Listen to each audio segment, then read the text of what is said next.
1 August 2026 ते 30 September 2026 या 2 महिन्यांमध्ये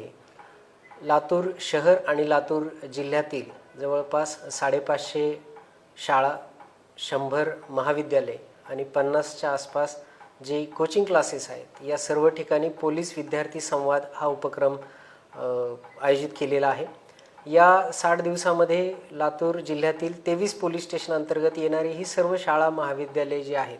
तर या सर्व शाळा महाविद्यालयांमध्ये रोज एका महाविद्यालयामध्ये या ठिकाणी हा उपक्रम राबवला जाणार आहे। या उपक्रमामध्ये प्रामुख्यानं विद्यार्थी जीवनाशी निगडित किंवा विद्यार्थ्यांशी निगडित जे महत्त्वाचे विषय आहेत त्या विषयांवर जवळपास 1 तासाचा जो संवाद आहे तर तो संवाद त्या ठिकाणी साधला जाणार आहे। यामध्ये प्रामुख्यानं 2024 मध्ये भारतामध्ये जे नवीन कायदे अंमलात आलेले आहेत या नवीन कायदे आणि त्या कायद्यांमुळे जो झालेला बदल आहे आणि त्यामुळे जे काही त्याच्या फास्ट इन्व्हेस्टिगेशन आणि ज्युडिशियल प्रोसिजर सुरू झालेली आहे याबाबत सर्व विद्यार्थ्यांना अवगत करणे, त्याचबरोबर जे काही सायबर गुन्हे आहेत किंवा सायबर क्राईम आहे तर या अनुषंगानं विद्यार्थ्यांना अवगत करणे, महिला व मुलींच्या संदर्भातील जे कायदे आहेत प्रामुख्यानं जो पोस्को ॲक्ट आहे तर या पोक्सो ॲक्टच्या अनुषंगानं विद्यार्थ्यांना अवगत करणे, त्याचबरोबर शस्त्र अधिनियम असतील कारण आपल्याला माहीत आहे की तरुण वर्गामध्ये विद्यार्थ्यांमध्ये आकर्षणापोटी हत्यारं बाळगणे,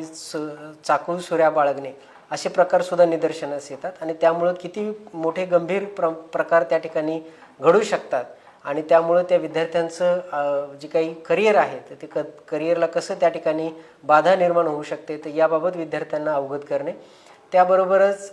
मोटर वाहन कायदे आहेत तर त्याची अंमलबजावणी कारण बरेच अल्पवयीन मुलं हे मोटरसायकल चालवतात आणि ती बेदरकारपणे चालवल्यामुळे त्यांच्या स्वतःच्या वैयक्तिक जीवनाला ते धोक्यात टाकतात, त्याचबरोबर इतरांचं जीवन ते धोक्यात आणतात तर त्यामुळे त्या अनुषंगानं त्यांना अवगत करणे कारण त्यांनी केलेल्या चुकीची शिक्षा ही त्यांच्या पालकांना भोगायला लागू शकते।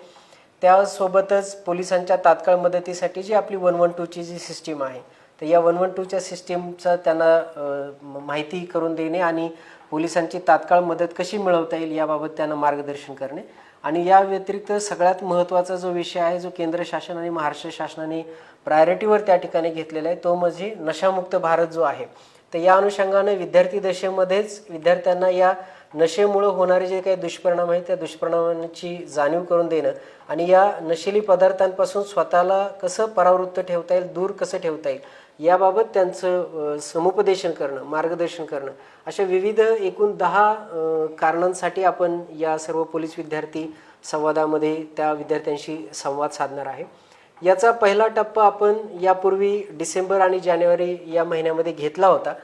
परंतु त्यावेळेस आपल्या सगळ्यांना कल्पना आहे की नगरपालिका महापालिका निवडणुका असल्यामुळं आपल्याला तो 100% त्याच्यामध्ये पूर्तता करता आली नाही, परंतु तरीसुद्धा त्या 2 महिन्यामध्ये आपण जवळपास 350 शाळा महाविद्यालय आणि कोचिंग क्लासेसमधील 1,17,000 विद्यार्थ्यांपर्यंत आपण त्यावेळेस पोहोचलो होतो आणि त्याचा आपल्याला निश्चित खूप चांगला त्या ठिकाणी फायदा झाला होता। यावेळेस आपलं जे उद्दिष्ट आहे ते या सर्व शाळा महाविद्यालयांना कव्हर करायचं आणि त्यामध्ये शिकणाऱ्या जवळपास 2.25 लाख विद्यार्थी-विद्यार्थिनी जे आहेत तर त्या विद्यार्थी-विद्यार्थिनींपर्यंत पोहोचायचं